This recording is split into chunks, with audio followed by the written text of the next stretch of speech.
Hey guys, Derek the Air Dragon here, and I'm going to make a little bit different video here today. Yesterday, I posted a video that was basically a teaser for some airsoft skirmish footage I got when I went airsofting last weekend, and the video is going to be posted on Monday on Machinima Sports. I got a lot of questions in the comments when I posted that video. Mostly people asking about my gear and how I did certain things, so this video is going to be me answering all those questions. The most common question I got was how to mount an S-Thunder grenade launcher pistol onto your gun with a rail unit. Well, first things first, if you want to mount it onto an XM8 at all, you're going to have to put a rail on the XM8 to begin with, because the XM8 does not come with a rail. That's really the main problem with the XM8. Internally, it's basically a G36, so it's very easy to upgrade it internally. However, externally, it uses no parts, no demand, so you're going to have to kind of make workarounds and do your own thing. Is it worth it? Yeah, it's totally worth it. You have an XM8. But if you want to mount a rail unit on here, you got to do it yourself. Basically, the way I mounted a rail unit on here is I pretty much just drilled a few holes into the foregrip, making sure to not ruin anything else, and be careful of the plastic hinge here, because it's just a plastic hinge and that can break off. But yeah, I just drilled a few holes in the foregrip, put some screws to the rail unit, put a bolt and a washer on there, and pretty much that's just how I mounted it on there, and it's pretty sturdy, it's not going to come off. If you want a more specific way to mount the rail unit on here, look up Flanker Tanker's videos. He has videos of how to do it, very descriptive videos on how to do that. From there came the problem of how to mount this on here. And that was a little bit more of a problem, because this is just a rail unit and another rail unit. And they do make, if you can find these, this is the preferred way to go. They do make a rail-to-rail adapter for real firearms that would work with this. However, finding them is really hard. They're incredibly rare. If you can find them, go for it. That's the best way to do it. Otherwise, you're going to have to do a ghetto way like I did. So this looks, it looks pretty good. You think I did it a normal way, but it's not. This is a ghetto way. Alright, so I got closer to the camera so you guys can really see what I did here. So, this metal piece here, from this side, looks nice and professional. However, this metal piece is actually just taken off of this. Yeah, I just took the metal piece off of an ICS M203 along with the screws themselves.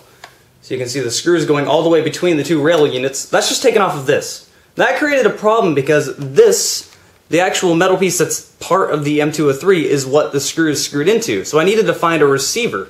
So on this side, as you can see, I only used two little tiny metal pieces and a screw on this side. I honestly did not think that would work as well as it does. This is solidly clamped on there. I ran with it all weekend, it didn't even budge, so this isn't coming off. But these two metal pieces, they're actually just from some O-rings. Just like this. This is all I used, really. I needed something to screw the actual screw into, so I took a few of these. Just unscrew them. So you can see they have threading on them. And then I took a few of the metal pieces off the O-rings, and that's all I used. And it worked, actually, a lot better than I anticipated. You may be saying to yourself, well, that's really ghetto. Well, it works. And it actually looks pretty good on the XM8, and I'm sure it'll look good on other guns as well, and not be so front-heavy as a regular M203. Like I said before, however, there are rail-to-rail adapters, so if you can find one of those, that is the preferred way to do it. However, this actually works very, very well. Alright, so on to the other questions. Most of the other questions I got were just about what I was wearing and what gear I usually use. This gear I was using in the video was not my usual gear. I hadn't airsofted in a long time. It's been about 3 years or so since I've airsofted, and I really did miss it, but, college and business is a little bit more important than going out and airsofting. And I lost a lot of my gear in between now and then. I'm assuming I lost it when I moved, because I did move between the last time I airsofted and now.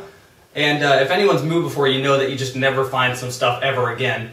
There's a few things I lost that I remember very well. Like a lot of my airsoft gear, I can't find it now, so I'm assuming that's where I lost it. And I also lost a few other things, like I couldn't find my DS after that. A few computer parts I couldn't find either, so I don't know. Things just magically tend to poof away when you move. Anyway, on to what I was actually wearing. What I was wearing was a really ghetto setup that I threw together at the last moment. This is the shirt I was wearing. It is Realtree, and a lot of people online are saying Realtree is stupid, but Realtree actually works very, very well for the environment I'm in. I live in a temperate rainforest, so lots of pine trees everywhere and a lot of ferns, and this just blends in very well for that. This, however, was basically just a shirt I had laying around from hunting a few years ago that I just kind of picked up, and now I've looked at it and went, this will work fine, so let's go ahead and use it. The camo pants I was wearing, this is what I was wearing. These are actually just some of my regular clothes I wear around in the city. And they were just lighter colored camo. I figured might as well give it a try. I was a little worried it might be a little bit too light, but that actually played out in my favor because there's in Oregon's forest, there's ferns everywhere, and these blend in with ferns actually very, very well. And then for my arms, a lot of people was asking what was I wearing for my arms. This depends on what I'm doing. My gear will change depending on if it's hot or cold, obviously. When it's hot outside, I don't wear a full coat. What I'll actually wear is these camo tattoo sleeves. These are made of the same texture as Under Armour, so they'll keep you a lot cooler than wearing a full coat will. These weren't the ones I was wearing out on the field. I couldn't find these, and these were my intended ones to wear. So yeah, this is what they look like when you're holding, or when you're wearing the camo sleeves. They actually work very, very well, and they keep you a lot cooler than wearing a full coat would. They look like they'd be pretty hot, but like I said, they're made of the same Under Armour material, so they don't keep you hot, they keep you pretty cool. But yeah, on a hot day, if you want to keep yourself cooler, don't wear the full clothes. Go ahead and try these. They actually work a lot better than you'd think. What I was actually wearing on the field, though, since I couldn't find these, I actually grabbed some other tattoo sleeves that I used just to prank people into thinking I had tattoos. I was using these. They have a giant bright orange tiger on them. You wouldn't think they'd work very well, but actually I think these ended up working better than these did, just because they blend in a little bit better with pine trees. They also smell really, really bad after me sweating on them. So I need to go wash those. These are the gloves I'm using. A lot of people know them as Matrix gloves, but you can really find them anywhere. I know Evike sells them a lot. I know Airsoft GI sells them as well. They're actually very, very comfortable. They make your hands look big, but they're really not that large. They're pretty regular gloves with padding on them. And they have great circulation, so they don't keep your hands too warm. So they're definitely good gloves. I would prefer to wear these. I like wearing them because of the padding on the back so they don't get shot in the hand. This is the eye protection I was wearing. It's not what I usually wear. I had a full face mask. I don't know what happened to it. Like I said, I lost a lot of my airsoft gear when I moved, or at least I assume that's where I lost it. This is actually my real steel shooting protection that I wear when I go shooting real guns. And what I usually use is a full face mask. I hate getting shot in the face, so I usually use a full face mask with a fan in it, and I had that painted woodland camo, so it would blend in a little bit better instead of the shiny metal it had originally. So yeah, I'm a little upset that I lost that. I don't know where it is. I hope it'll turn up in the future, but that's what I normally wore. Onto the gun. You guys are pretty acquainted with this at this point. This is just an SRC XM8. I haven't done anything to it yet. It's stock right now. In the future, I will plan to upgrade the motor, the spring, and I need to change the wiring a little bit. I also need to change it to Deans, rewire it to Deans, and use different batteries. The pistol grenade launcher, S Thunder grenade launcher pistol, I was using. This is a lot easier to do when you have a sling on, by the way. I was using S Thunder's shocker grenades. They're very, very loud. I really would recommend using these out on the field. These things work ridiculously well. It was hilarious to shoot these. I never anticipated to actually get anyone out when I shot a grenade. But when you shoot a grenade, it is literally like a momentary ceasefire on the field. They're so loud, everybody stops to look to see what that was. So definitely worth picking one of these up. I would recommend using them on the field for that reason mainly. Another thing people pointed out, I don't have selector switch on here. I don't have it on either side because they fall off way too easy, so I keep them off so I don't lose them. I usually just keep it on full auto because all I do is 3-round bursts. But I do, people will just, I actually had a comment with someone saying, oh, you just keep them off so you don't have to turn your gun on safe when you go into the safety zone. No, actually, I just keep the selector switches. See, I still have them here. I just keep them in my pocket, then when I go to the safe zone, I just flip it on to safe. It's just so that I don't lose them, because I really don't do anything other than full auto burst, just usually a 3-round burst.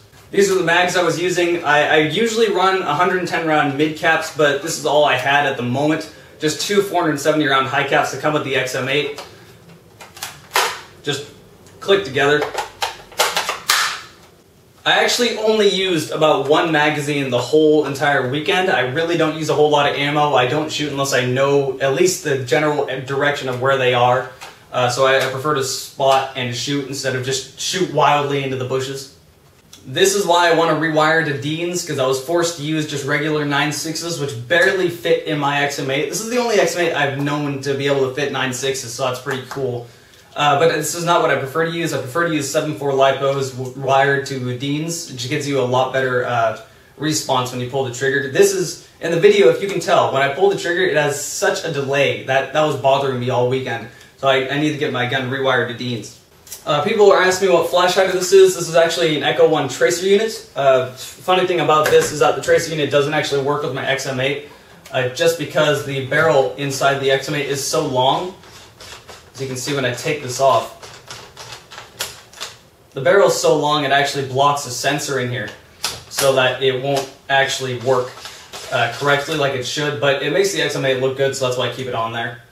And I think that's about everything I had. Like I said, this isn't my usual gear I normally wear, and it totally changes on what we're doing.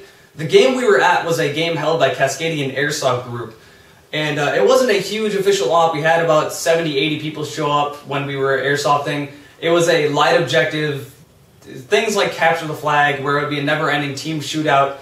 You don't really need full gear for that. I prefer to run really light when I do those types of things, just because you get less snag, it's less hot, you feel a lot lighter. You don't have to have the full gear when you're doing that stuff. If you're doing a full like 24-hour type game, that's when I really wear the rest of my gear. But if you're doing a light one day, go shoot your friends type of thing, you really don't need to have all the gear on you. And that's something that a lot of people miss when they're airsofting. They don't get the whole point that airsoft isn't really a fashion show. You don't need to go out wearing all the latest gear. You don't need a full plate carrier. You don't need the best camo you can find. The whole point of airsoft is going out and having some fun. Make do with what you got. Like I said, this is a very ghetto setup I just threw together to go airsofting. It works better than I thought it would, but it's definitely not what I would prefer to run out with. And really, that'd be the best advice I could give someone that's brand new to airsofting. They want to know what they should get or what they should do when they first go airsofting. Really just make do with what you got. Kind of throw together something. If you have to, go to your local Walmart, throw together something really cheap. Go out to the field and get some experience. Once you get some experience, you'll kind of learn and figure out what you really need. It's not the same for everyone. My gear that I like isn't going to be the gear that someone else is going to like.